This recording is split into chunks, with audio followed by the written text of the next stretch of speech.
There, yeah, yeah, yeah. There's a leak in this old building, and my soul has got to move. Oh, Lord, my soul. Yeah, sing that shit, boy. I love it when y'all sing. Oh, I'm sorry. You probably don't even know who I am or what this is. So please, allow me to catch you up to speed. 5 things I learned from my HBCU. And if you ever wanted to learn, now's the time. So your ass better listen up. Okay, number 1. Ooh, look at you. Really listening. Okay, number 1. There is an org for everything. I'm talking about if you like to drink, if you like to smoke, even if you're not in an org. There's an org for that. Because to be an HBCU is to constantly be hazed in a process that was never even built for me. You see, they say I can never be Ivy League, but shit, maybe I never wanted to be. Because ain't shit divine about the 9 institutions that bested me, and you see, I'm still questioned when I show up polished, when I show up alive. Like my line brothers, ain't institutions built on survival. See, I'm questioned. So question for the class. What educational system is here not only to uplift students, but give advancement opportunity? Yes. Right. Any university, the one down the street, the one from your hometown, the one you're sitting in. Now, what university faces extreme underinvestment, institutional challenges, and quite literally has been attacked since the beginning of its existence?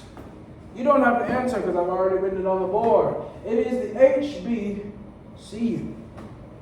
Now, isn't that interesting? So now that you're caught up, you can now understand who I am. You see, I am your director, aka your dictatorship, aka your modern day slave master. And what this is a process for you to cross these here burning sands. So welcome, institutions, HBCUs, whatever the hell you want to be called. Welcome to the line. We are so glad to have you here.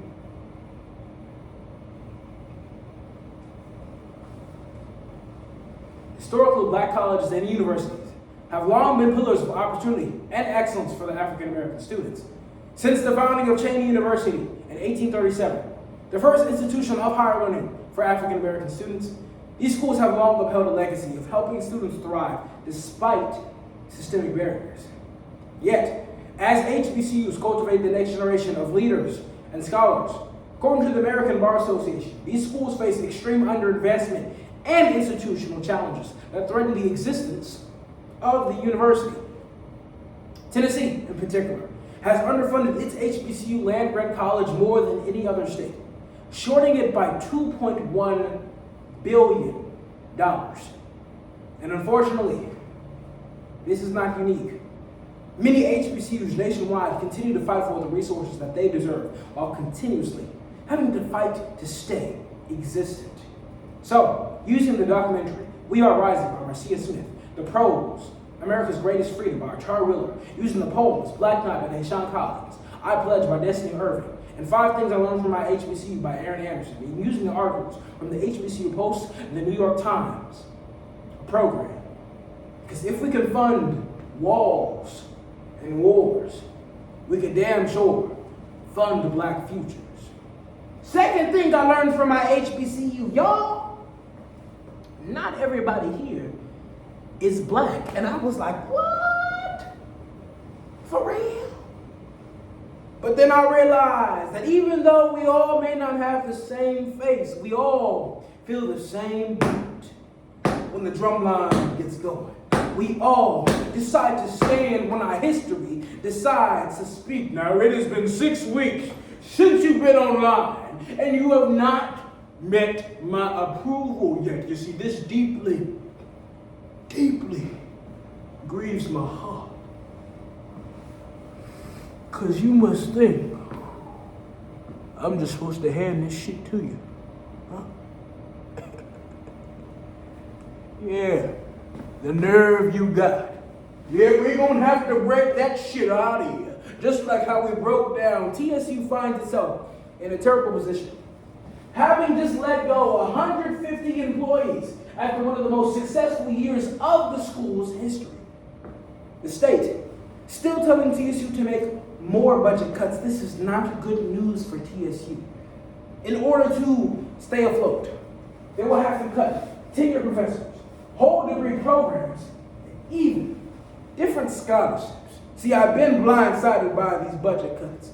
I've been paddled by the same policies. I've been lined up by legislators who say they love education. As long as it's not for me. See, they call my hunger mismanagement, my resilience rebellion. They infiltrate my yard with their hatred while students build empires from their dorm rooms. And I just don't get it, because they get funded like faith is federal, but I get audited like belief is a burden. And the third thing I learned from my HBCU, I am burdened with knowing more than just the history of my institution, but with relearning a history that had been hidden from me. I mean, this is the first time I've actually been able to learn about me, about who I am, about the people who have gone before me. The whole reason for TSU and the federal government's argument is the Second Morrill Act of 1890, which provided a separate but equal collegiate system for students of color who could not attend public schools with white students.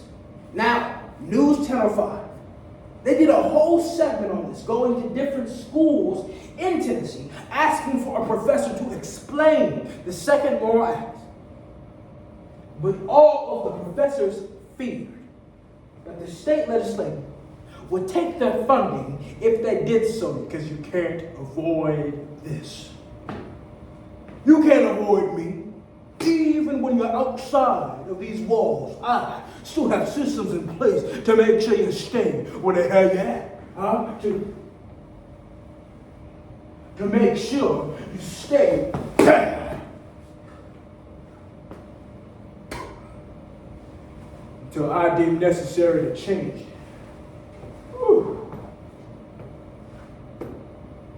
And get back in line. So when they say, I'm not Ivy League, I laugh, because ivy grows on stone walls. Baby, I bloom through the concrete. They inherit prestige, but I embody progression. They preserve history. I rewrite this shit. So hell yeah. Yeah, I've been hazed. I've been hazed by the state. I've been hazed by the system. I've been hazed by the silence. But every single lash, it taught me rhythm. Every single trial gave me timber. Every slight made me sharper. So I tell you what, when I cross, I'm not going to whisper. I'm going to stomp. I'm not going to walk. I'm going to stroll. I'm not going to say that we made it. I'm going to say that I'm still crossing. Because being at an HBCU means that every day we are pledging to a process that the world just keeps on testing. And the fourth thing I learned from my HBCU, it's built with me in mind. Built with the fact that I'll be the first with my last name to graduate, and the fact that I will not be the last. The fifth thing I learned is that it's constantly being torn down with all of us in mind, with no one caring about what it took for us to get here. All right, that's enough. Woo! You've learned a lot for today. And yeah, you may have a little bit of hope. But like the young man said, yeah, the HBCU, this process never ends. So, get in line.